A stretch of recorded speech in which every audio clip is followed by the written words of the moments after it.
Seahawks fans, wherever you may be. Thanks for listening to the show. Join your hosts, Bill Alvstad and Keith Myers, as we talk Seahawks football.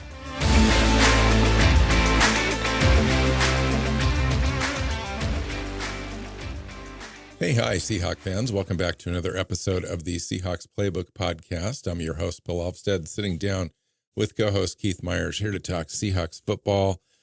Today we are continuing our look at the roster evaluations, position groups, and we've reached the interior of the offensive line, both centers and guards. Keith's baby today, so we'll kind of let him go and run on with a few of his ideas and thoughts. Got a new schedule out, Keith. Let's talk about that. We've got some comments from players, some trade rumors, all that kind of stuff. Welcome in. How you doing? Yeah, there's a lot to talk about before we get to our segment. I was thinking, I'm like, wow, interior offensive line.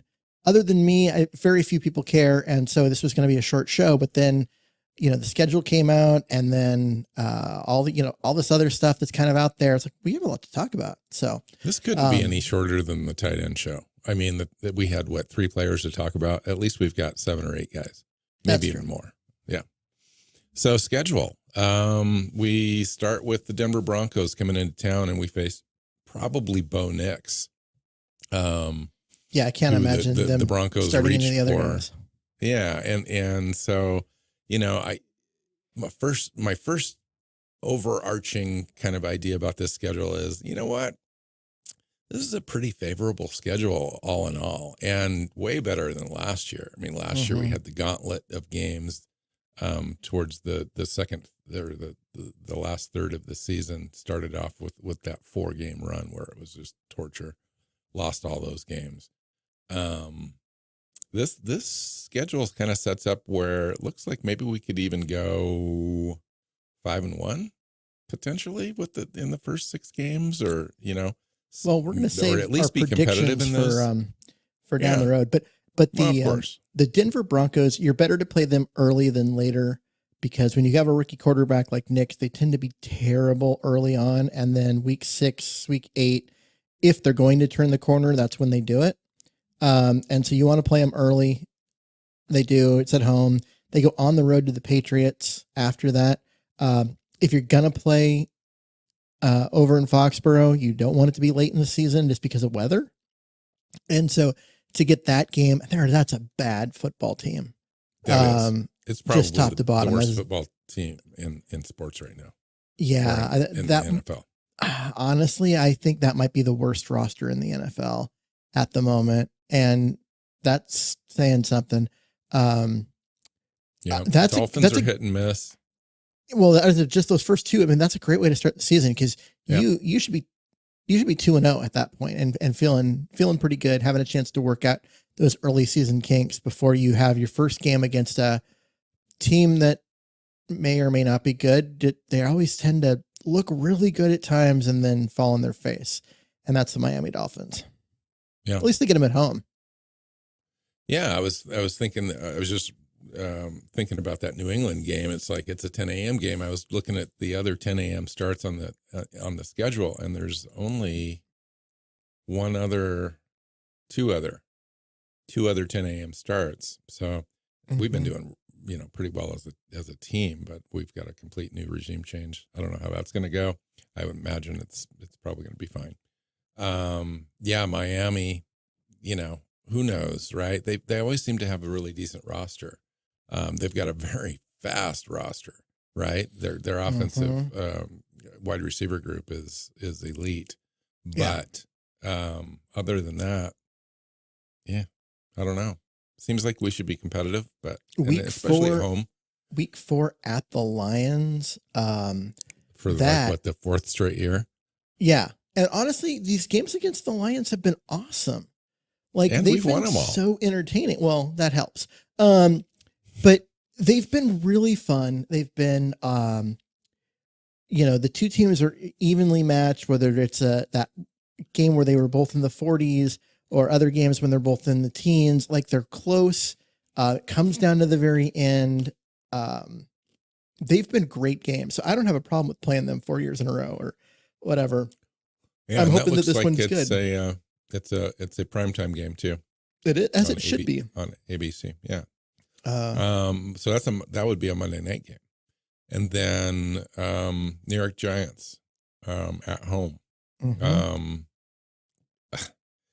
I think that's favorable. I mean, they're in disarray, and who knows, right?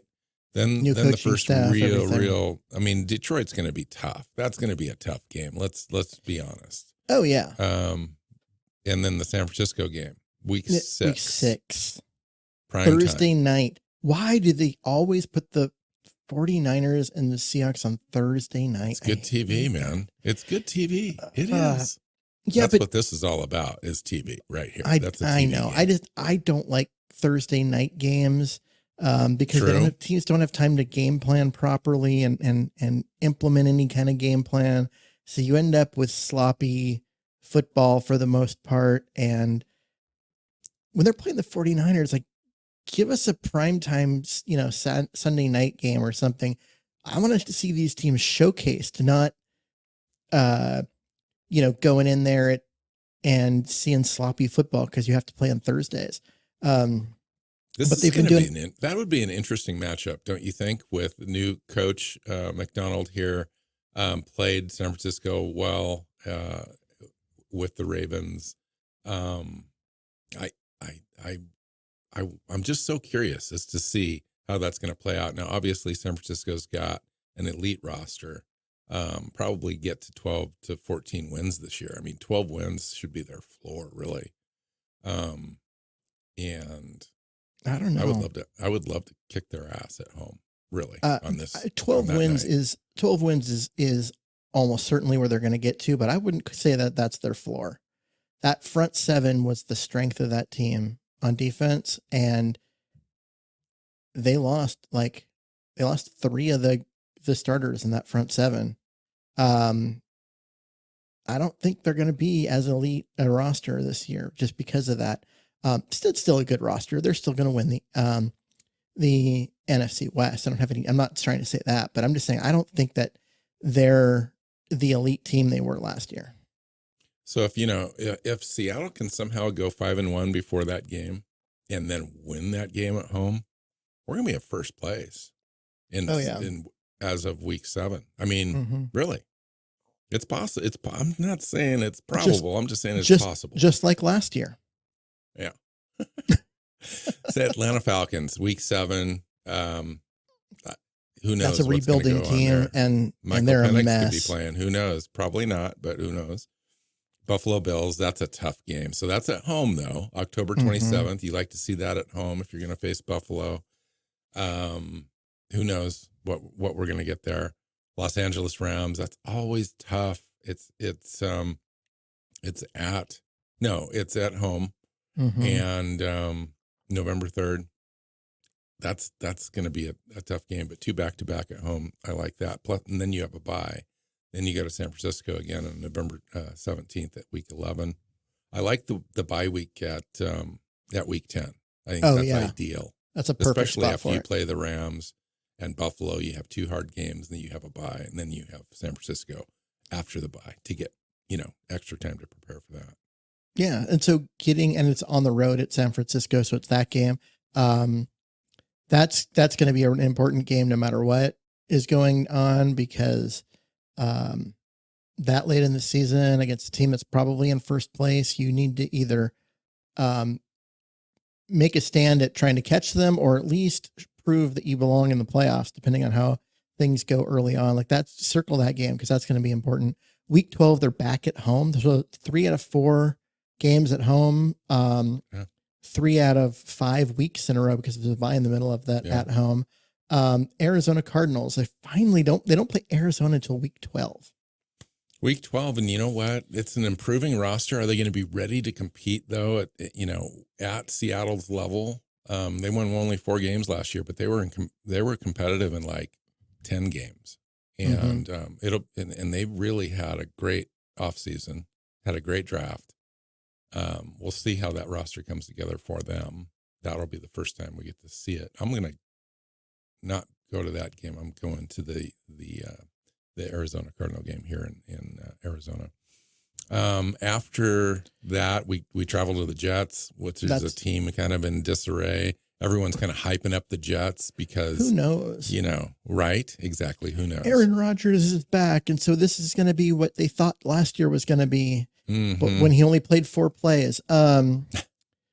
Honestly, I don't know what to expect from them. I really don't. They looked like such a disaster last year, because even after Rodgers went down, like they never had any semblance of like hope.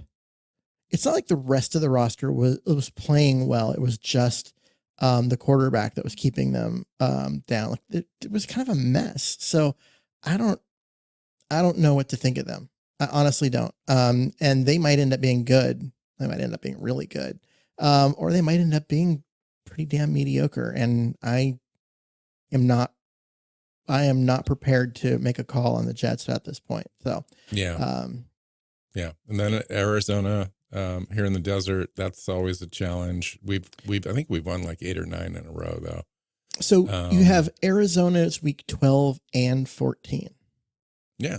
I like that stretch. I hate when the NFL does this, because let's say almost back to back, because what a team is early in the season and who they are late in the season can be very different. And imagine if, you're going through a stretch and you have a 3-game window where Gino's knee is sore and he can't play, and it happens to be that stretch. You have to play a division rival twice, and you don't have your quarterback for either of them. And he only missed 3 games out of 17. You know what I mean? So it's a whole, like, I don't like the way they group this. They've done it with Seattle and San Francisco the last 2 years. This year it's with Arizona. It bugs me when they put division rivals practically back to back that way. But winnable games, nonetheless. Winnable games. We should go and take care of business. Green Bay Packers, December 15th. At least that one's at home. It's not at Lambeau Field. Primetime game. They're a good team.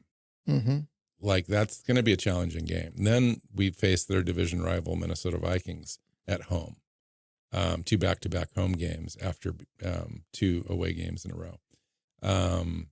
I like Minnesota Vikings in Seattle. That should be a gimme.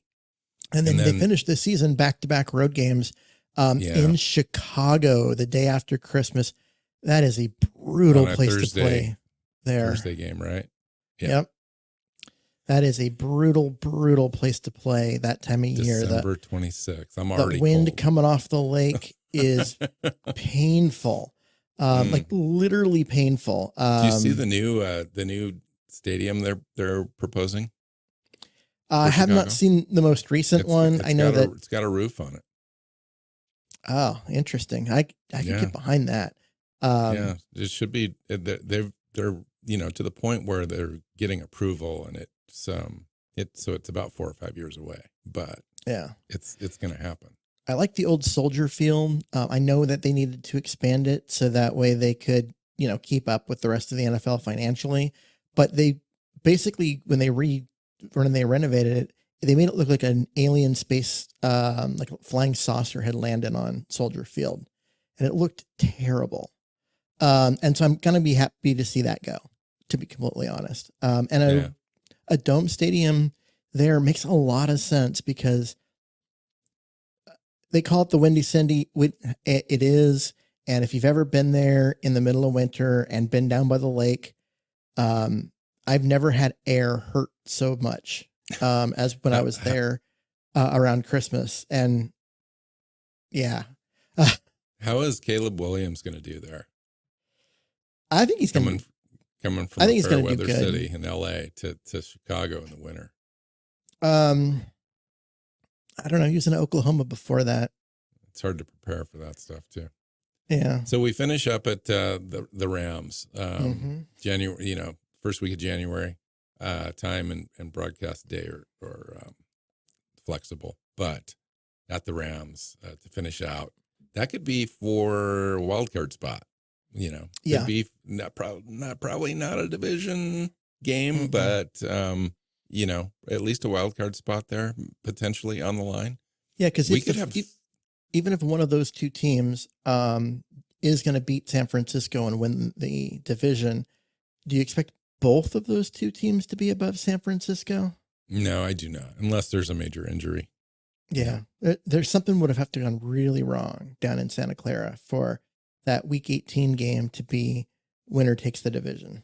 Yeah, I like the schedule. I mean, I really do. There's some preseason games. They're at Los Angeles Chargers, at Tennessee Titans, Cleveland Browns visit, and then they play. But I like the schedule. I mean, it's a third place schedule.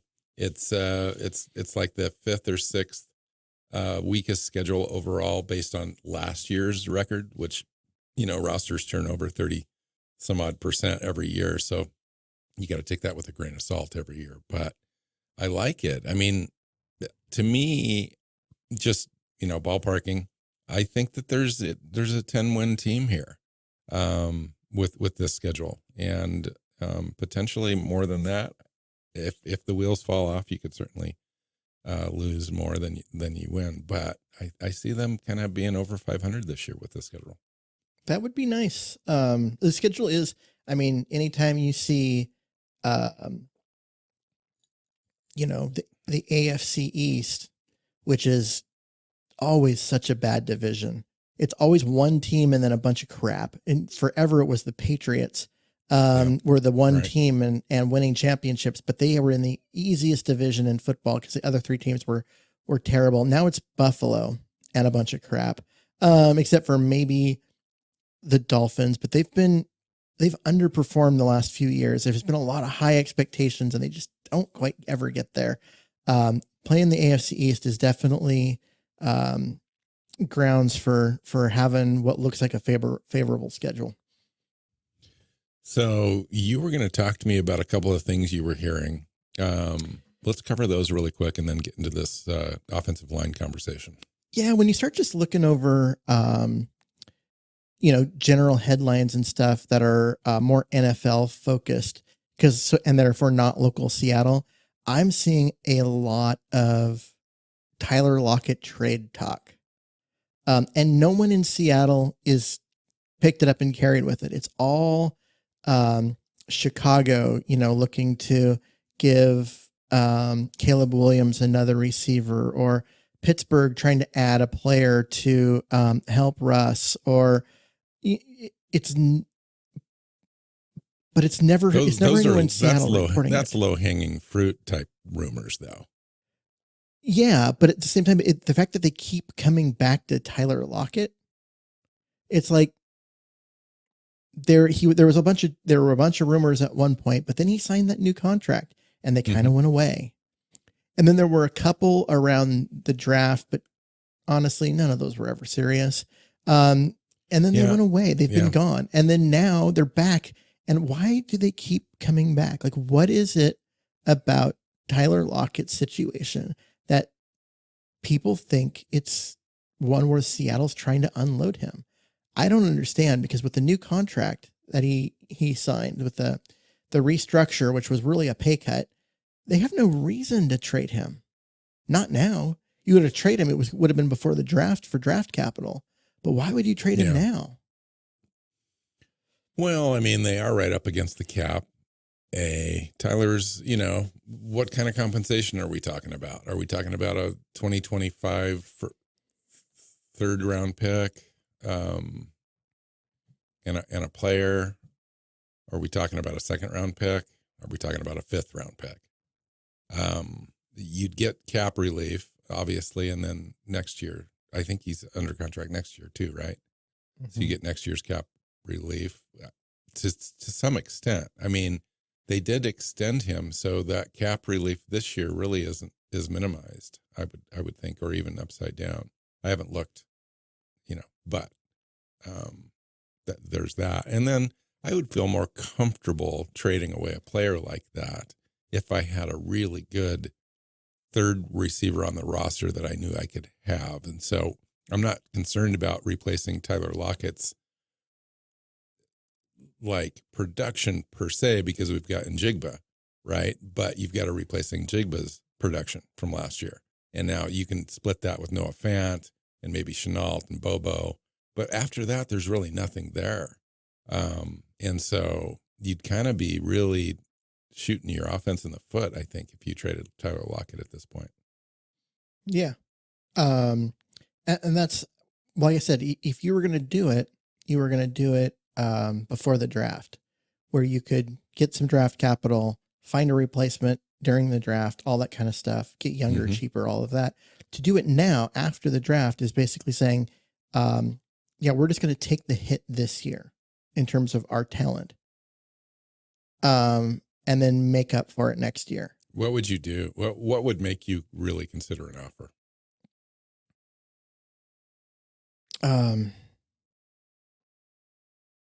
I mean, obviously a first round pick, but well, yeah, beyond that, you're not going to get. I don't think you're going to get a first round pick for an aging Tyler Lockett. But I'd take it if I did. Oh yeah, if someone offered it, sure, hell, no problem. Obviously, and I would do the same for a second, given his age. In my head, in a row of diminishing returns, and this year you don't know. Yeah, and so then it might be an idea of, if you can get a second for him now, do it, because next year you might get a fifth. Now the question is, would I take a third? And I might, if it's a third and a center. But that's more on that later. Well, let's have that conversation. So, what else? You mentioned something to me before we push record about Bobby Wagner having comments. What's the latest on that? So here's the quote from Bobby Wagner. It says, "My relationship with the city is always amazing. Always great. My relationship with the players and staff and the people that work there is always great. I think that some of the upper management didn't handle things the right way. And it is what it is. It's part of the business. You always have those things. I'm sure it will get worked out over time. I'm not someone who holds grudges or anything like that." Yeah. So I think, to me, he's probably referring to John Schneider, and Schneider kind of admitted this, right? That he came out and said, I probably didn't handle it, the right way. And Bobby and I have since talked, and we've worked things out, and everything's cool. And then Bobby kind of came out and said, yeah, everything's cool. It's fine. He came back and played last year, even after those comments, right? Mm-hmm. Or is he talking about now leaving this offseason? It's this offseason. These quotes are from today, or were they yesterday? But he's referring to what happened this year, offseason, by not being in play for him in free agency.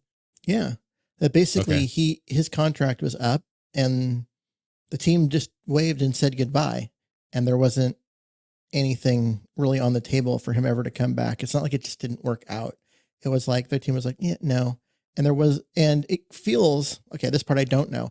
It does feel like the Seahawks never really even considered it. And I kind of get it. His age. Or never even got into a communication level negotiation with him. Yeah. And if Schneider didn't come to him and say, hey, look, we love you. You're amazing. You're a Hall of Famer, Ring of Honor, but it's not happening this year. Is that the responsibility of a GM, to go to a player that's expired contract and most of the time, no, but when you're Bobby Wagner, yes. You have been the heart and soul of this team for a while. You are a first ballot Hall of Fame, one of the greatest that's ever put on a helmet. So I think you do. This is twice that Bobby Wagner has essentially said John Schneider's dropped the ball on him personally. Yeah. 2 years in a row. Well, 2 out of 3. Year before last. Yeah. So how does is that a bad reflection on John Schneider as a general manager or a person? I don't think it's really either. I think it just means that his philosophy is a little more hands off as far as that kind of level of communication goes than other GMs might be. And that's just who he is. I think it's fine. I would prefer that he, treated guys like Bobby a little better, with a little, more respect, if that's the word you want to use. But I don't know. I know that when this team has a reputation for treating guys well. And that was generated when they had a bunch of guys that they kept on the roster for they knew they were going to cut, then found out that they were going to retire, and so they held on to them for another day, so that before they cut them, paid some salary cap money to let them get another year of service in and keep their health insurance and stuff for the remainder of that year. And they did that for a few guys.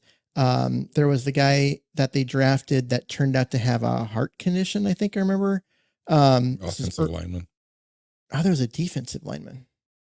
Whatever. But yeah, it was like a thing, and they very easily could have moved on and just been like, oh, okay, so he's never going to play. Let's move on. But they put him on IR, kept him around for 2 years. Oh, it wasn't that. It was a cancer thing, because it allowed him to get treatment for 2 years with him sitting on IR after being drafted before they finally stopped doing that. But there are things like that where the team had a reputation for treating guys right. And I don't know if that's still the case. I don't know if maybe that was a Pete Carroll thing and not a John Snyder thing. But this does seem a little odd given the team's reputation since Schneider has joined him. But it's not just once. This is twice now. I mean, there was a lot going on this offseason. I mean, John Schneider was kind of, but you're right. I mean, it's a small little gesture. It's a 10-minute conversation with a Seahawk great that you kind of want to see the team take care of. And for whatever reason, it didn't happen. And who knows, right? There's always two sides of the story. I don't think it's a big deal. I think Bobby Wagner's still going to end up on the Ring of Honor and introduced into the Hall of Fame. And, I don't think any long-term damage is done here. So let's talk about this offensive interior line. Offensive line coach Scott Huff is new to the NFL, new to the Seahawks, comes over from being with the Huskies for 7 years, a couple different coaching staffs there. And all in all, seems like a great coach. Led the nation last year as an offensive line, won the award for best offensive line in college football last year. So Scott Huff comes in and complements what we've got going on with Brian Grubb, and then we've got the roster. So let's talk about if you want to talk about coaches or if you want to talk about scheme or players. Let's get it going. Well, I want to talk about players. Coaches and scheme. We know what they did in college. Do we know what they're going to do now that they're coaching a pro team? I mean, we don't. We've seen and I know Pete Carroll ran a completely different defense at USC than what he brought to Seattle. And it's, to me, I just look at that and I just go, okay, we know what their tendencies were. That doesn't mean we know what they are. And I'm in more of a wait and see mode when that kind of stuff happens. But as far as the players, I think we can kind of look at and kind of get a view for what the team has done, what changes they've made, and what direction that they're heading. And honestly, I'm concerned. The interior of the line was the weakest part of this roster last year. Honestly, I think it's the weakest part of the roster right now. They really subbed out Lewis for the new draft pick Haynes, and everything else is kind of equal, all things being equal. Well, it might actually be worse. It was pretty bad last year. Well, because Evan Brown wasn't great. We know that. He was middling and then later in the year it was kind of bad. But he kept Oluwatimi off the field. Now they're giving the job to Oluwatimi, who didn't really play much last year after being a 5th-round rookie. And if he fails, they have nothing on the roster. Well, Nick Harris is okay. I mean, he hasn't started a lot of games, but he could fill in. 2. But yeah, beyond that, maybe even McClendon Curtis might even be able to play a little center. But you're right. They are depending on Oluwatimi to come in and lock that thing down immediately. And all of their other options at center, whether it be Harris, Curtis, or Nowitzki, are replacement level at best. No, worse. I think worse. Right. Yeah, I mean, like they're guys. These are guys that are practice squad talent. Yes. Harris has been around for the league for a while. He's got 2 starts, and looked terrible in them. So and you don't expect a guy that's been in the league for 4 or 5 years to make a jump. Yeah. So he is who he is. There's Oluwatimi, who we don't know much about. Couldn't beat out a fairly bad Evan Brown last year, and he's the only option. Honestly, that should be frightening.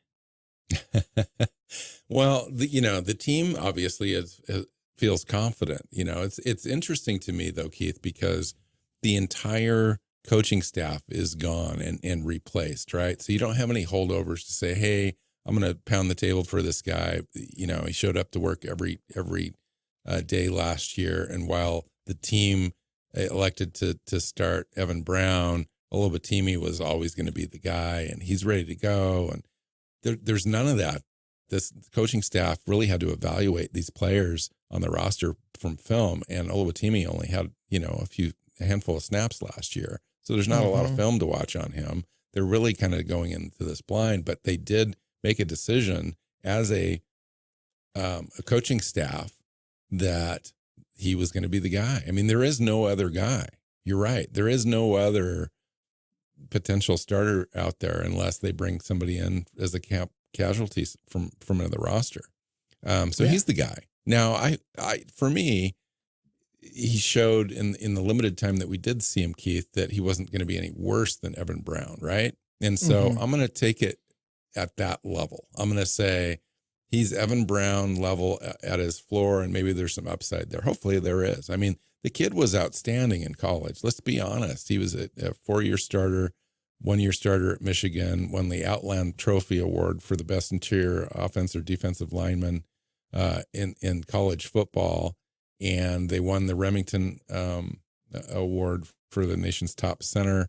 He's got, some nice, outstanding credentials, and he just needs an opportunity. And I think obviously he's going to get that this year. We're just going to have to kind of cross our fingers. You're right that he's the guy. But then after all of those things, his testing numbers were not good. And the general consensus is this is a guy that's a good college player that doesn't have the physical attributes to make the jump from college to pro. That was why he was a 5th-round pick, despite all the awards. The team is betting on that being wrong. And they're betting heavily on that being wrong because there's just no other option. Like I said, I find it troublesome. Personally, I think they should bring in the draft pick, the guy from Utah, Satoa Lamia, and convert him to center on day 1 and have him be the backup. Interesting. And I just do it. He's got the body type. He's got the I think he's the type of person that you bring him in, you just say, guess what, you're a center now, and you just let him learn the position and stuff. He's got Oluwatimi ahead of him, so he doesn't have to come in and play week 1. And if you look at guard, even though I think that it's quantity over quality at guard, he's not really needed at guard because of the other guys they've got. So listen. So here's a quote from John Schneider, and I picked this up like right after the draft. Schneider said that they view him as a right side guy, but he will get a chance to compete all along the interior. That includes center. Mm-hmm. So maybe you're right. Maybe he does get a chance. Later on, though, I've heard from Condata and so forth that they're going to give him a shot at left guard. And that's kind of where he's at today. But training camp hasn't started. This is just, running through drills, all that kind of stuff. So it would be, we can have this conversation, this long-term conversation here in this show as far as strategy and where people are going to play and so forth. But you've got Christian Haynes, who we drafted in the 3rd round, right, as right guard. He's going to play. And right. And he's kind of a plug and play instant starter, right? And so Anthony Bradford now, of all the people we're going to talk about today, every name that we've got, Christian Haynes is the best player. Yeah. Well, yeah. There's no other candidate. There really isn't.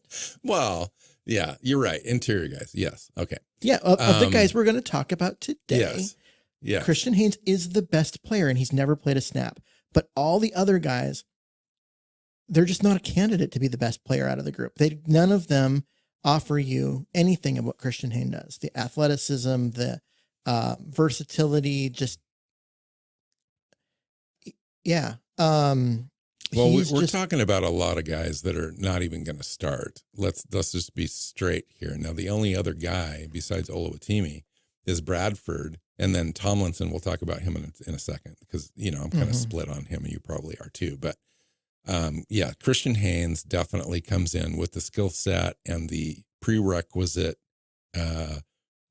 swagger and anger in his playing style that dictates that he's going to be able to come in and start for you right away. Okay.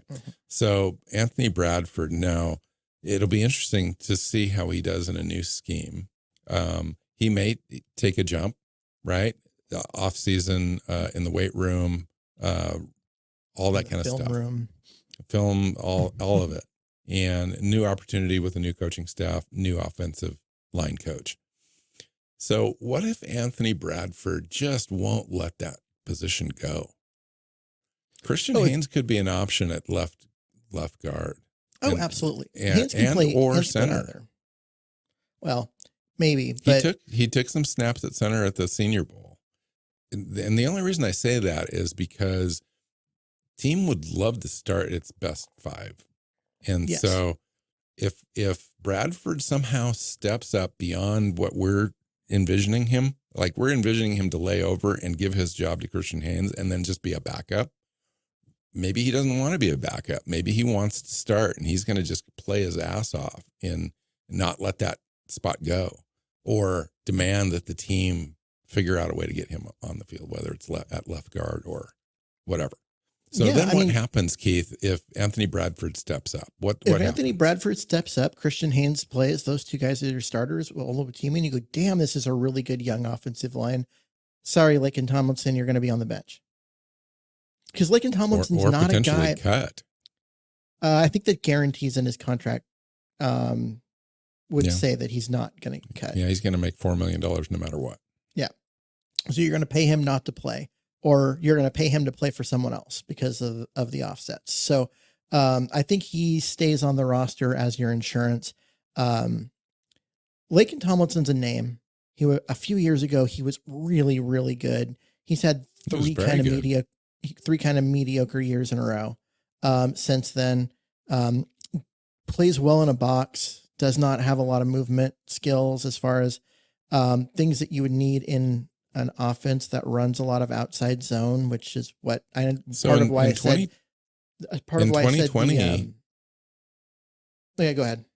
In 2020, in Pro Football Focus, ranked second out of 46 qualifying guards as the zone blocking grade at 86.6. In 2020. Kyle Shanahan's system. It's 2024. And then nearly as effective in 2021, finishing 7th in zone blocking grade, 83.9. San Francisco ended the year with the 7th best rushing attack. But then he got traded or he left in free agency, went to New York and had 2 bad seasons in a row.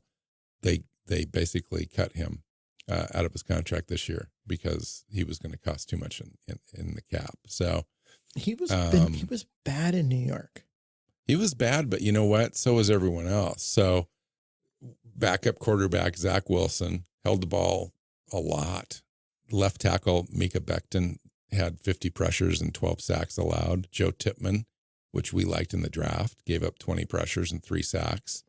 He allowed 51 pressures. I'm talking about Tomlinson now, 51 pressures and 7 sacks. That the whole offensive line was bad. Pressures. 51 pressures led the NFL, Keith. Yeah. Yeah. Right? Led the NFL. So something happened with that offensive line. Does that guy go from being in 2021 being top 10 guard material to being bottom 5 guard material? Does that happen overnight like that? Now, he's 31. He'll be 32 this season. I mean, he could degrade that quickly. I don't know, but he's like an Iron Man though. So he's started 114 straight games. So it's not like injuries have diminished him. Well, it's not true. Guys play through injuries. That doesn't mean that they don't take a lasting toll when you have a whole bunch of them. And he's never been a guy with a lot of lateral movement in his game. He's a straight ahead guy. He's a big guy. And I know that, he like everybody in San Francisco's offensive line those years were good. Everyone in New York's offensive lines those years were bad. What does that tell you about Pro Football Focus's ability to grade offensive linemen individually? Right. I say this all the time. They're not very good at it. So I don't trust it. I know what I saw when I watched the tape. I saw a guy that would look like he didn't belong. And so I wasn't really excited when he signed with Seattle, especially not for how much he signed with Seattle, because I don't know if he's got anything left in the tank, and we'll see. But he's a guy that is good at he was a pretty expensive draft hedge, really. With basically you could pencil him in to start if you had to, unless you drafted a guy to replace him. And I think now he's the starting left guard. Yeah, we didn't really draft a left guard, right? Mm-hmm. Now, unless you're saying that a kid like, what was his name? I don't even know if I wrote it down. Satoa Lumea. Mm-hmm. If Lumea can come in and demand snaps right away, that would be very helpful, because they want to play him on the left side. And if you go look at his tape, in fact, I saw something on that Jim Nagy wrote about him, and they really liked him at the Senior Bowl. And did they mention he's a T-Rex with really short arms?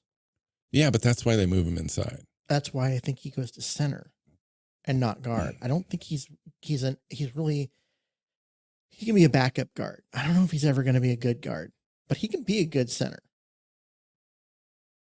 So let me see if I can see. I don't have his arm length right But now. so you look at, so we've at guard, they've got Bradford's the returning guy. He was good in spurts last year, was bad in spurts last year. Yeah, he's got 32 and 7/8 arms. I think that Bradford can be a good player with more playing time and experience and coaching and all of that. Most of the world seems to be very down on him. I'm not. Like I said, I kind of disagree with the consensus on him. But they drafted his replacement. Christian Haynes is the right guard. So Bradford's either got to beat out Laken Tomlinson at the left guard spot, or he's going to be a backup. The only other guy that looks like would be Tremaine Ankrum Jr., another vet that's been around the league, played in a bunch of places, really a backup quality, can give you some spot starts here and there and be okay. A lot like the guy that we had, the Haynes that we had last year, that started the season as the starter, lost his job to Bradford, both because of injury and bad play. that's who he is. He's kind of in that. He's not awful. He can hold down a fort. He was a seventh round. He was a seventh round pick with not a lot of athleticism. Yeah, and he's just not. He doesn't offer you a lot of upside, but his floor isn't terrible either.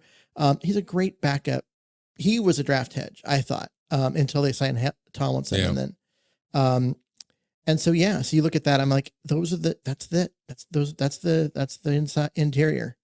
You got Oluwatimi, who has nothing as far as experience, and no backup, and you've got Christian Haynes on the right side, and then you've got Tomlinson, Bradford, and Ankrum competing for the left guard spot.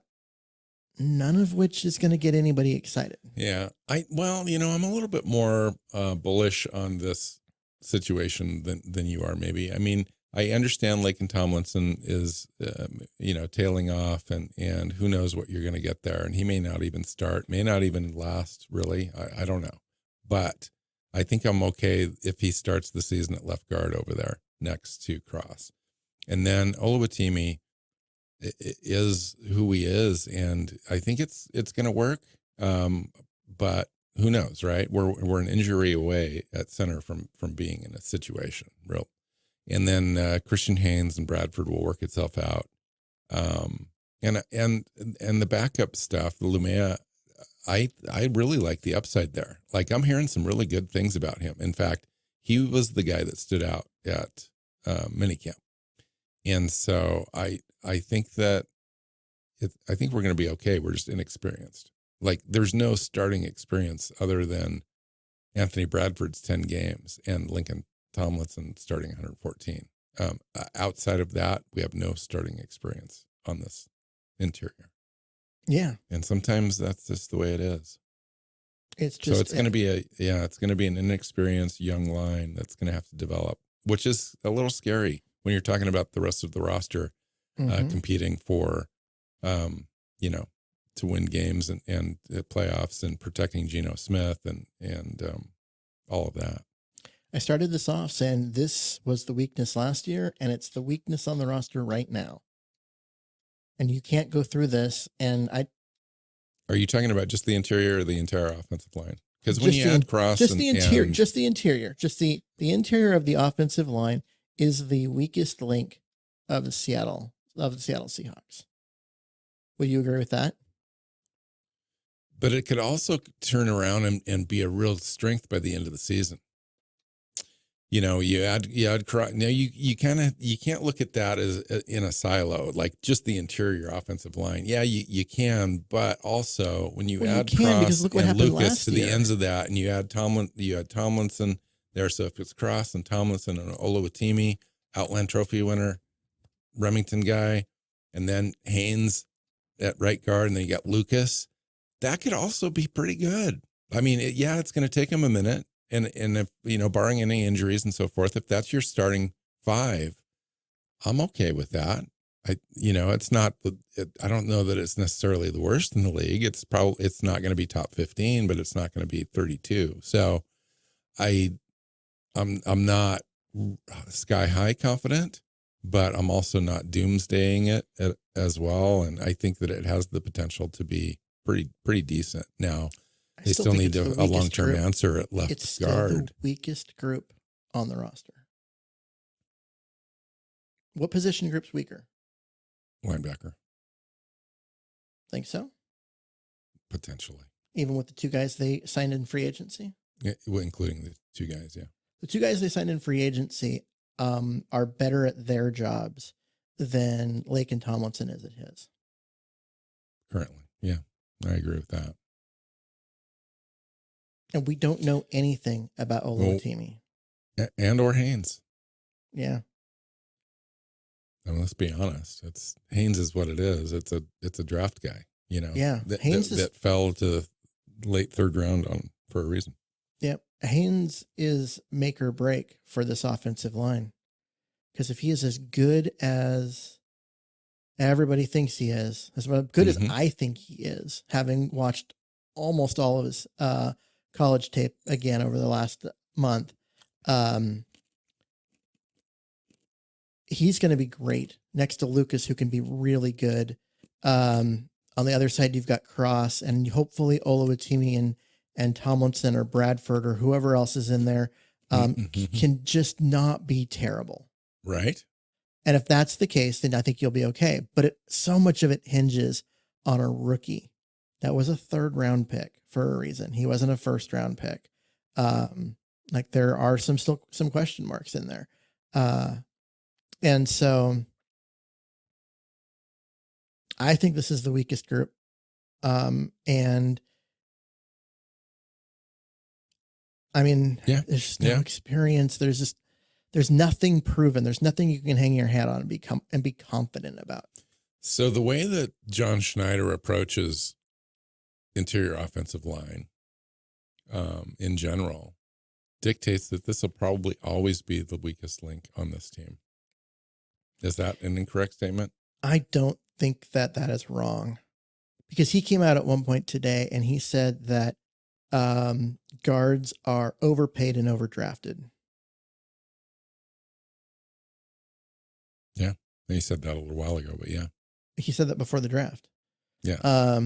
And then he didn't sign anyone of note and waited to the 3rd round to draft a guy. And clearly he believes it. I think Justin Britt and Damian Lewis were his highest draft picks, right? Yeah. Well, Damian Lewis, I'll give him that. That was a good draft pick.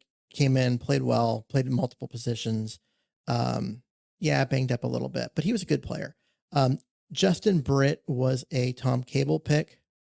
They brought him in to be a right tackle. That didn't go well. They moved him to guard, they started him at guard while he quote unquote learned, it was a disaster. Then they moved him out to tackle, which he was even worse. And then finally they moved him to center, and he turned out to be all right there. But that's not really it's not really a win in the John Schneider, win-loss column. Right. So, well, I think it's going to work out. I just don't know exactly how it's going to pan out, because I really want to see that competition with Anthony Bradford. To me, almost Anthony Bradford kind of hinges this thing in a way, because if he can somehow come in and compete at the same level as Haynes, fight like a dog and just kind of compete, then the team has a good problem, because then it needs to figure out what it's going to do with Tomlinson, and Tomlinson sits and Haynes plays, or because I don't think Haynes is going to sit. Haynes won't sit. So yeah. So that, to me, that's the best case scenario. Bradford comes in and earns his spot and stays there at the right side. Christian Haynes moves to the left, and there you go. Yeah. I mean, that would be great, because then you'd have, tackles in their 3rd year. Garden is 2nd. Another guard in his 1st. Center in his 2nd. That is a really young offensive line. That's exactly what I'm trying to say, really. And so, yeah, I mean, that's what and then Tomlinson would back up this year, and you kind of feel good about having a decent backup at guard to come in and play snaps if needed. To me, that's the best case scenario. Yeah, I mean, of course, it's the best case scenario. or Anthony Bradford loses that spot, and somehow Lumea figures out a way to play his way onto the field. That would be an acceptable alternative as well, because I think Lumea's, I don't know, I like his upside. There's something about the kid that I'm hearing about. I think he's going to play sooner rather than later. I hope the team moves him to center. If they move him to center, I think that'll be a great move. And I think that he will, the team will reap the rewards of teaching him the center position. We were pretty high on Oluwatimi last year before he didn't play. But he didn't. And the team made some sort of executive decision with Evan Brown, because Evan Brown was not good. Mm-hmm. But I don't think Oluwatimi was bad. I just think that they favored a veteran guy in the center there. Yeah, but once the wheels fell off the team, and they just plummeted out of but Keith, you know what? They did that on multiple different positions, really. I mean, especially on the defense. I mean, the defense, it was just poorly run. I just think that Clint Hurt was over his head. I really do. Yeah. I think he was a position group guy, position coach, and running a defense was not his forte. Mm-hmm. And they just didn't put guys in positions to be successful. I read an article that said that Schneider traded for and signed, and the whole Jamal Adams thing, that he didn't really have a choice, but his approval of it was with the idea that he was going to be used up in the box, near the line of scrimmage, not as a too high safety, as a linebacker, not ever as a safety, but that Pete Carroll kept, switching things up and having him be deep and having him get exposed back there. And it was kind of a disconnect between Schneider and Carroll in terms of how he was used. Well, I found that to be really interesting. Pete's the football guy, right? And you kind of want to trust Pete on those sorts of things, but we all saw Jamal Adams' limitations, and I assume Pete did too, but there's some sort of soft spot there for Jamal Adams.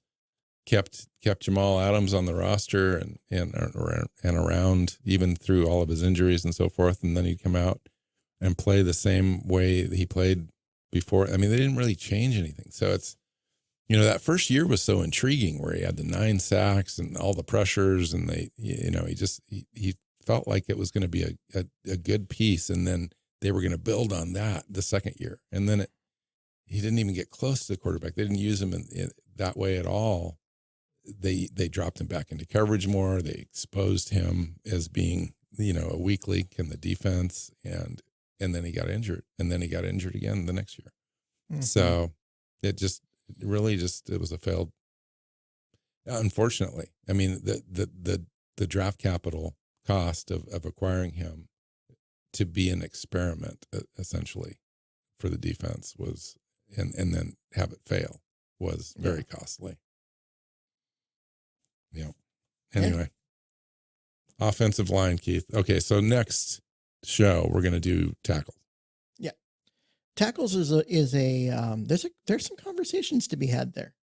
So I'm looking forward to it, even if no one else is. Now we're all looking forward to it. Come on. So early next week we'll meet up and do that. Yep. Okay. You can find Keith on Twitter at Myers NFL. You can find me at NW Seahawk. The show is at Hawks Playbook on Twitter. SeahawksPlaybook.com is the website. You can find us on your favorite podcast platform and our YouTube channel.